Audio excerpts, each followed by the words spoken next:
తాకట్లో ఉన్న మీ బంగారాన్ని విడిపించి ఆ రోజు ఆన్లైన్ రేటుకి కొంటాం. Sharma gold company. హైదరాబాద్ లోని హబ్సిగూడలో తీవ్ర విషాదం చోటు చేసుకుంది. ఒకే కుటుంబానికి చెందిన నలుగురు ఆత్మహత్య చేసుకున్న ఘటన స్థానికంగా కలకలం రేపింది. ఆర్థిక ఇబ్బందులు, ఆరోగ్య సమస్యలు కారణం ఏదైనా ఓ కుటుంబాన్ని బలి తీసుకుంది. క్షణికావేశంలో తల్లిదండ్రులు తీసుకున్న నిర్ణయం నిండు నూరేళ్లు బ్రతకాల్సిన ఇద్దరు చిన్నారుల ప్రాణాలకు సైతం బలిగొన్నాయి.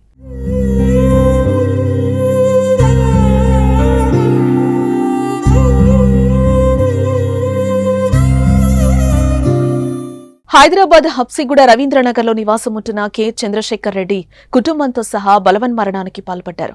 వీరి స్వస్థలం కల్వకుర్తి నియోజకవర్గంలోని ముకురాళ్ల. కొన్నేళ్ల క్రితం భాగ్యనగరానికి వచ్చి స్థిరపడి ఓ ప్రైవేటు కళాశాలలో లెక్చరర్గా పనిచేసేవారు.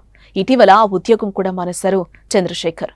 ఇక చంద్రశేఖర్ కు భార్య కవిత, కుమార్తె శ్రీతారెడ్డి, కుమారుడు విశ్వాన్ ఉన్నారు. కుమార్తె 9వ తరగతి చదువుతూ ఉండగా కుమారుడు 5వ తరగతి చదువుతున్నాడు. ఎంతో ఆనందంగా, సంతోషంగా ఉండే ఆ కుటుంబంలో తీవ్ర విషాదం చోటు చేసుకుంది. కుమారుడికి విషమిచ్చి కుమార్తెకు ఉరివేసి చంపినట్లుగా తెలుస్తోంది. ఇక పిల్లలు చనిపోయారని నిర్ధారించుకున్నాక చంద్రశేఖర్ రెడ్డి, కవిత ఇంట్లోని పక్కపక్క గదుల్లో ఉరేసుకుని బలవన్మరణానికి పాల్పడినట్లుగా పోలీసులు వెల్లడించారు. మరోపక్క వీరి ఆత్మహత్యకు ఆర్థిక ఇబ్బందులే కారణమని పోలీసులు భావిస్తున్నారు.